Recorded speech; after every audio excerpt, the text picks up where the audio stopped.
श्री गणेशाय नमः। प्रिय भक्तों, आज ज्येष्ठ मास के बुधवार को आप सुनेंगे सुख शांति समृद्धि प्रदान करने वाली बुधवार की पौराणिक कथाएं। तो इन सभी कथाओं को श्रद्धा और भक्ति के साथ आप पूरा अवश्य सुनिए। प्रेम से बोलिए गणेश महाराज जी की जय।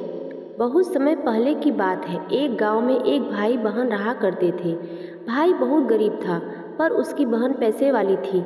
जब बहन के ननद का विवाह था, तब बहन ने ना तो अपने भाई को विवाह में आने का निमंत्रण दिया और ना ही कोई चिट्ठी भेजी। भाई को बाहरी लोगों से पता चला कि उसकी बहन के ननद का विवाह है। भाई ने अपने गांव वालों को बताया। तब गांव वालों ने उसकी बहन के लिए चुनरी, बिछिया, साड़ी, जिसको जितना बन पड़ा कन्या के लिए दिया। भाई सारा सामान लेकर बहन के गांव पहुंचा।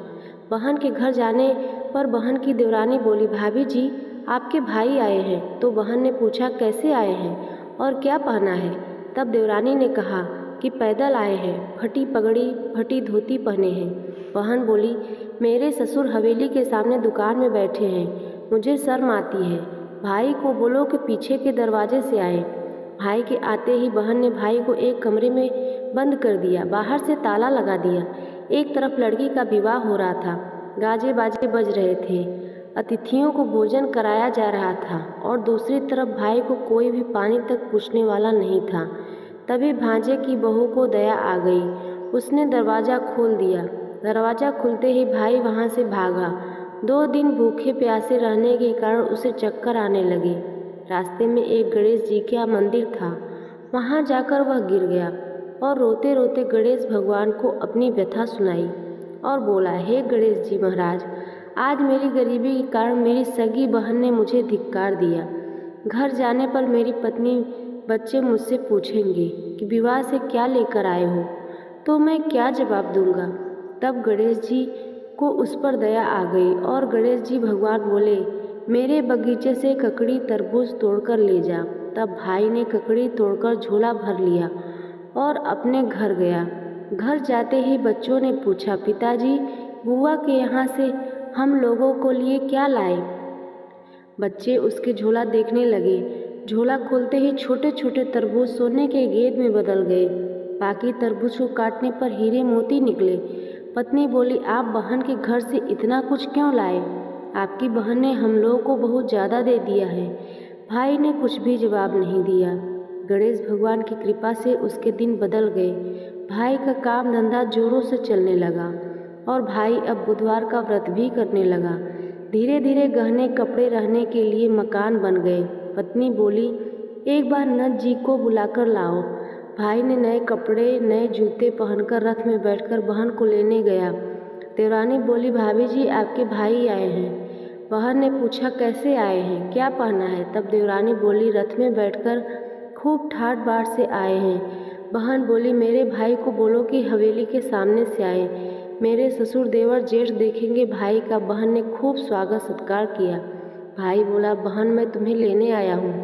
तब बहन ने कहा, मुझे भी बहुत दिन हो गए हैं, चलो चलती हूँ। भाई बहन को लेकर अपने घर आया। भाई और उसकी पत्नी ने बहन का खूब आदर सत्कार किया, खूब मेहमानी हुई।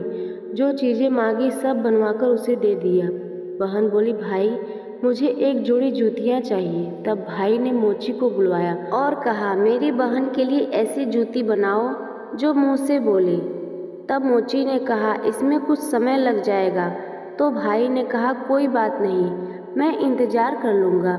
बहन को बहुत सारा धन देकर भाई उसे विदा किया, पर अभी तक वह जूती नहीं आई थी। बहन रवाना होने लगी, तभी मोची जूतियाँ लेकर आया। बहन की जूती पहनते ही जूतियाँ बोली, निर्धर भाई की पैसे वाली बहन, गणेश जी का बगीचा नहीं होता तो आज क्या करती। बहन तब भाई की पत्नी से पूछने लगी, यह कहाँ से आवाज़ आ रही है?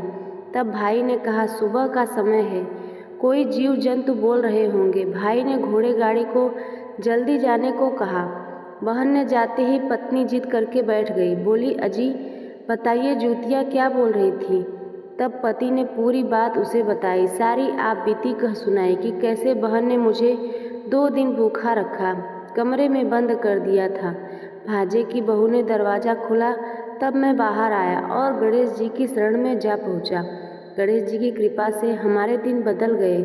तभी से मैं गणेश व्रत करने लगा हूँ। उसने अपनी पत्नी को सारी बातें बताई।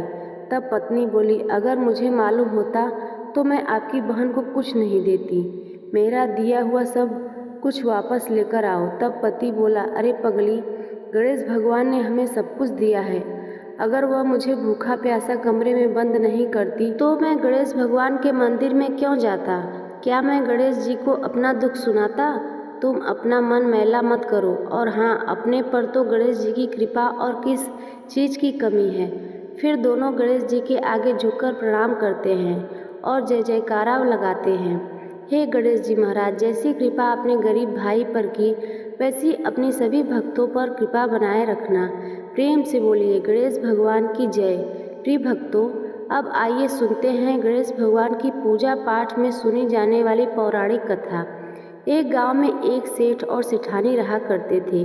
वे बहुत धार्मिक प्रवृत्ति के थे और वे गणेश जी के अनन्य भक्त थे। वे दोनों बिना चूके हर बुधवार गणेश जी का व्रत करते थे और शाम को ब्राह्मणों को भोजन कराने के बाद अपना व्रत खोलते थे। सेठ जी का काफ़ी बड़ा परिवार था। वे सब आपस में बड़े प्यार और भाईचारे से रहते थे, लेकिन सेठानी और सेठ की कोई संतान नहीं थी। इस विषय में परिवार और गांव के लोग आपस में बहुत बात किया करते थे। सभी लोग सेठानी को बांझ बुलाते थे। यह सभी बातें सुनकर सेठ सेठानी बहुत दुखी होते थे। एक बुधवार के दिन सेठ और सेठानी भगवान गणेश जी की पूजा संपन्न करा के मंदिर से बाहर आ रहे थे। तभी उन्हें सीढ़ियों पर एक छोटा बच्चा अकेले बैठा हुआ दिखाई दिया। बालक को देखते ही दोनों उसके पास गए और पूछा कि तुम्हारे माता पिता कहाँ हैं? लेकिन बच्चे ने अभी तक ठीक से बोलना भी नहीं सीखा था, इसलिए वो बोल ही नहीं पाया। पर दोनों सेठ सेठानी बच्चे के पास शाम तक बैठे रहे। तब तक पंडित जी और सेठ जी और उसके नौकर ने आसपास जाकर बच्चे के माता पिता को खोजने की कोशिश की, लेकिन उन्हें बच्चे के माता पिता या बच्चे खोने की कोई खबर नहीं मिली। फिर पंडित जी ने सेठ और सेठानी को यह बच्चा अपने घर ले जाने के लिए कह दिया। साथ में यह भी कहा कि अगर बच्चे के माता पिता यहाँ आते हैं तो मैं स्वयं उसके पास ले जाऊँगा। तब सेठ और सेठानी की खुशी का ठिकाना न रहा। वे दोनों खुशी खुशी उस नन्हे बालक को अपने साथ ले आए। सेठ जी ने बच्चे का नाम अपने आराध्य श्री गणेश भगवान के नाम पर गणेश रखा और बड़े ही प्रेम और दुलार से उसका पालन और पोषण करने लगे। कुछ ही दिनों के बाद उसी गांव में एक बहुत बड़ा ठग पतिप्रिय आया। उसका इरादा गांव के सबसे अमीर आदमी को ठगने का था। दोनों ठग गणेश मंदिर की सीढ़ियों पर बैठकर सोच विचार कर रहे थे। तभी वहां पर पंडित जी आ गए और गांव में अनजान लोगों को देखते ही उन्होंने पूछा, क्या आपका बच्चा खो गया है? दोनों चोरी के चाकरी के लिए बहाना ढूंढ रहे थे, इसलिए उन दोनों ने तुरंत ही हाँ कह दिया। तब पंडित जी ने कहा, देखिए, चिंता की कोई बात नहीं है, आपका बच्चा एक सेठ जी के घर पर पल रहा है। पंडित जी उस दोनों ठग से सेठ जी के घर ले आए। कहा, सेठ जी, गणेश जी के माता पिता आ गए हैं। यह खबर सुनकर सेठ और सेठानी बहुत दुखी हुए। सेठ उन दोनों पति पत्नी को एक रात के लिए अपने अतिथि गृह में ठहराया। अब वह दोनों ठग सिर्फ मौके की फिराक में थे। फिर उसी रात सभी लोगों ने सो जाने के बाद वे दोनों ठग एक एक करके सभी कमरों की तलाशी करने लगे। फिर दोनों तिजोरी वाले कमरे में पहुंच गए। छानबीन के वक्त होने वाली छोटी मोटी आवाज़ों से सेठ जी का एक नौकर जग गया और आवाज़ की दिशा में तिजोरी वाले कमरे के नज़दीक आ गया। उसने चुपके से अंदर जब झांक कर देखा तो दोनों ही मेहमान कीमती सामान चुरा रहे थे। नौकर ने यह देखते ही धीरे से उस कमरे की बाहर की कुंडी लगा दी और जोर जोर से चोर चोर बुलाकर पूरे घर में हल्ला मचा दिया। शोरगुल की आवाज़ सुनते ही घर के सभी लोग इकट्ठा हो गए। तब सेठ जी ने उन दोनों चोर पति को कमरे से बाहर निकाला। सुबह ही पंचायत में हाजिर कर दिया। सेठ ने सरपंच जी को पूरा मसला बताया और कहा कि हे सरपंच जी, यह दोनों तो चोर हैं। अब हम पुत्र गणेश को इन दोनों को नहीं देंगे। लेकिन वे दोनों ठग पति पत्नी अपनी जिद पर अड़े रहे। बच्ची को ले जाने के लिए जिद करने लगे। सरपंच जी ने इस गंभीर समस्या का एक तोड़ निकाला। उन्होंने सेठानी और दूसरी औरत को गणेश के सामने खड़ा कर दिया और कहा, जिसके भी आंचल से दूध की धार गणेश के मुंह में गिरेगी, वह बालक गणेश के पास ही रहेगा। फिर दोनों अपनेपन आंचल मुंह के सामने फैलाकर खड़ी हो गई। सेठानी जी के मन में भगवान गणेश के नाम का जाप ही रही थी। देखते ही देखते गणेश भगवान की कृपा से सेठानी के आंचल से दूध की एक धार गणेश के मुंह में गिरी। इस तरह बालक गणेश और सेठानी के साथ हमेशा के लिए रहने लगा।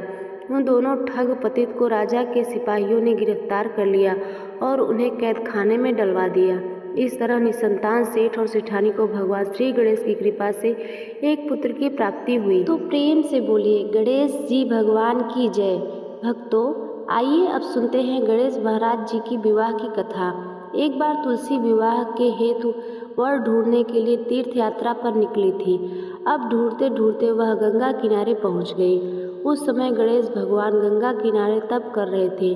उन्हें देखते ही देवी तुलसी उन पर मोहित हो गई। उनके मन में गणेश भगवान से विवाह करने की इच्छा उत्पन्न हुई।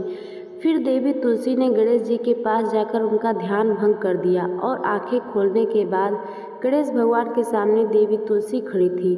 लेकिन सामने एक स्त्री है, इसलिए अपने क्रोध को नियंत्रण में रखकर गणेश भगवान ने पूछा, आप कौन हैं? हे देवी, आपने मेरा ध्यान भंग क्यों किया? इसका कारण क्या है? तो जवाब में देवी तुलसी ने अपना परिचय गणेश जी से विवाह की बात कर ली। उत्तर में गणेश भगवान जी बोले, हे देवी, मैं ब्रह्मचारी हूँ, इस वजह से मैं विवाह नहीं कर सकता। अपने विवाह प्रस्ताव के लिए ना सुनने के बाद देवी तुलसी क्रोधित हो गई। उन्होंने गणेश जी को श्राप दिया कि उनका ब्रह्मचर्य टूटेगा और उनके 2 विवाह होंगे। इस बात पर गणेश भगवान भयंकर क्रोधित हो उठे, क्योंकि एक तो वह स्त्री है, इसलिए ध्यान भंग करने पर श्री गणेश जी ने कुछ नहीं कहा। इतनी विनम्रता से बात करने पर भी उन्हें श्राप दिया गया। फिर गणेश जी ने भी तुलसी माता को श्राप दे दिया कि तुम्हारा विवाह शंखचूर्ण नाम के असुर के साथ होगा। एक देवी होकर भी उनका विवाह एक राक्षस से होगा। यह जानकर देवी तुलसी विचलित हो गई। विनायक जी से इस कठोर श्राप से मुक्ति दिलाने की क्षमा याचना करने लगी। फिर गणेश जी को तुलसी देवी पर दया आ गई। वे बोले कि मेरा श्राप तो बदल नहीं सकता, वह तो सच होकर ही रहेगा, लेकिन अगले जन्म में तुम एक पेड़ बनोगी और भगवान विष्णु जी को अत्यंत प्रिय होगी। उनकी पूजा में भी तुम्हारा एक महत्वपूर्ण स्थान होगा और कलयुग के मनुष्य को मोक्ष का मार्ग दिखाओगी। लेकिन तुमने मेरा तप भंग किया है और मुझे ब्रह्मचारी होकर भी 2 विवाह का श्राप दिया है, इसलिए मेरी किसी भी प्रकार की पूजा में तुम निषिद्ध रहोगी। इस प्रकार देवी तुलसी गणेश भगवान की पूजा में निषिद्ध हो गई। तो प्रिय भक्तगणों, इस प्रकार से अब भगवान गणेश के विवाह का समय आता है। गणेश भगवान का मुख हाथी का है, एक दांत भी टूटा हुआ है। इन्हीं 2 कारणों की वजह से उनका विवाह नहीं हो पा रहा था। इस बात से गणेश जी की महाराज अक्सर नाराज रहा करते थे। एक दिन एक देवता के आग्रह पर विनायक उनके विवाह में अपनी उपस्थिति दर्शाने के लिए विवाह स्थल पर पहुंचने के बाद कुछ देवताओं ने मिलकर गणेश भगवान का समय पर विवाह न होने के कारण उपहास किया, जिससे गणेश जी बहुत अधिक नाराज हो गए। उसी दिन उन्होंने ठान लिया कि जब मेरा विवाह नहीं होता तब मैं किसी भी देवता का विवाह नहीं होने दूंगा।